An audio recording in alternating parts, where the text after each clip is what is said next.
शुरुआत करते हैं बड़ी खबर के साथ और बड़ी खबर कर्नाटक से।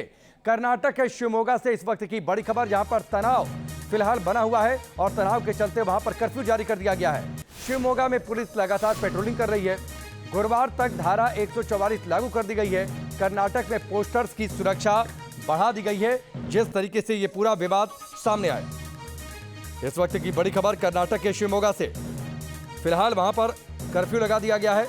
गुरुवार तक धारा 144 लागू कर दी गई है कर्नाटक के शिवमोगा में। इस वक्त की बड़ी खबर, पोस्टर को लेकर यह पूरा विवाद, पोस्टर हटाने पर हिंसा हुई और इस बीच वहां पर शांति बरतने की अपील। इस वक्त की यह बड़ी खबर है। शिवमोगा में तनाव के बाद कर्फ्यू लगा दिया गया है और साथ ही गुरुवार तक धारा 144 लागू कर दी गई है।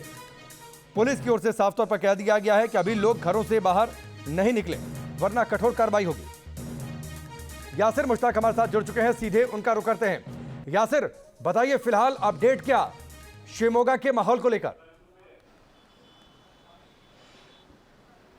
देखिए, शिवमोगा की अगर हम बात करें, जिस तरह से सोमवार को वहां पर हिंसा हुई थी, वीर सावरकर के एक पोस्टर को लेकर ये सारा मामला शुरू हुआ था, फिर स्टैपिंग हुई थी। उस समय प्रेम शंकर नाम के एक शख्स को छुरी से हमला किया गया था और अब जो है पुलिस ने कहा कि उसी दिन प्रेम सिंह से पहले सदाम हुसैन नाम के एक शख्स पर भी हमला किया गया था और वो भी अस्पताल में है। उसको लेकर भी जो है एफआईआर दर्ज कर दी गई है। तनाव अब भी है, लेकिन हालात नियंत्रण में है। आरएएफ तैनात है और रूट मार्च लगातार किया जा रहा है जो संवेदनशील इलाके हैं, क्योंकि हमने देखा पिछली बार जब हर्षा की पर हमला हुआ था और उसके बाद किस तरह से हिंसा हुई थी शिवमोगा में, लिहाजा पुलिस कोई जोखिम नहीं उठाना चाहती है। चप्पे चप्पे पर पुलिस तैनात है और 18 अगस्त तक जो है धारा 144 लागू है। साथ ही पुलिस ने कहा है कि 40 साल से कम उम्र के जो नौजवान है उनको है बाइक टू व्हीलर चलाने की इजाज़त नहीं है 18 अगस्त तक। तो कड़े सुरक्षा इंतजाम किए गए हैं। वही उडुपी शहर में जो है वीर सावरकर के एक पोस्टर को लेकर अब बवाल शुरू हो गया है। वहां पर जो है कुछ हिंदू संगठनों ने वो पोस्टर लगाया था। अब जो है कांग्रेस और एसडीपीआई मांग कर रही है कि इस पोस्टर को हटा दिया जाए। वहां पे अब जो है म्युनिसिपल कमिश्नर के कहने पे पुलिस ने उस पोस्टर के लिए वहां पर सुरक्षा तैनात की है। 8 पुलिसकर्मियों को वहां पर उस सर्कल पर तैनात किया गया है, क्योंकि देखा गया है कि किस तरह से शिवमोगा में हिंसा शुरू हुई थी। तो ऐसे में पुलिस कोई जोखिम नहीं उठाना चाहती है उडुपी में, लिहाजा उस पोस्टर की सुरक्षा के लिए 8 पुलिसकर्मियों को तैनात किया गया है। बिल्कुल, निश्चित तौर पर यासिर, इन सबके बीच एक बड़ा सवाल है। जिस तरीके से वहां पर विवाद बढ़ा, हिंसा हुई, सावरकर की पोस्टर हटाकर वहां पर टीपू सुल्तान की तस्वीर लगाने की बातचीत सामने आई, क्या कम्युनलिज्म का एक नया एक्सपेरिमेंटल एपी सेंटर बन रहा है शिवमोगा? जी बिल्कुल, देखिए, हम अगर देखें पिछले कुछ महीनों से, अगर हम पूरे कर्नाटका की बात करें तो किस तरह से यहाँ पर जो है घटनाएं घटी हैं।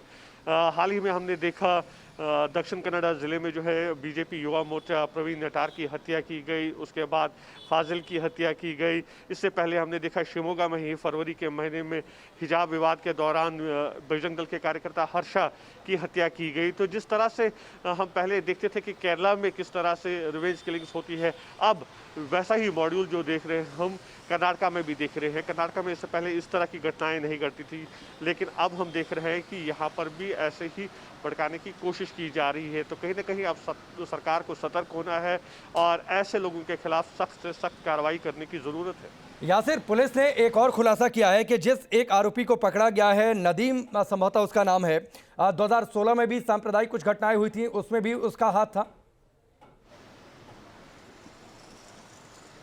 जी बिल्कुल, देखिए, जो प्रेम सिंह पर हमला करने वाले 4 आरोपियों को पुलिस ने गिरफ्तार किया है। उसका मुख्य आरोपी जबीउल्ला है, उस पर भी जो है पहले कई क्रिमिनल केसेस है। दूसरा तनवीर है, तीसरा अब्दुल रहमान और चौथा नदीम है। नदीम पर भी जो है 2016 में मामला दर्ज है। उस समय भी उन्होंने सांप्रदायिक हिंसा भड़काने की कोशिश की थी वहाँ पे और उसके बाद भी है कई बार जो है उसका नाम सामने आया है। जब भी शिवमोगा में कुछ हुआ है उसका नाम सामने आया है। तो कहीं ना कहीं जिस तरह से ये लोग पहले से भी इन्वॉल्व है, यही मैं कह रहा था कि अब सरकार को सख्त से सख्त कदम उठाने चाहिए ऐसे लोगों के खिलाफ जिनका पूरा एक हिस्ट्री रहा है सांप्रदायिक हिंसा करने की। उनके खिलाफ अब जो है सख्त कार्रवाई होनी चाहिए, खासकर जो लोकल पुलिस ठीक। है, क्योंकि उनको मालूम है कौन रॉडी शीटर्स है, उनका बैकग्राउंड क्या है, तो ऐसे लोगों के खिलाफ कार्रवाई करने की ज़रूरत है।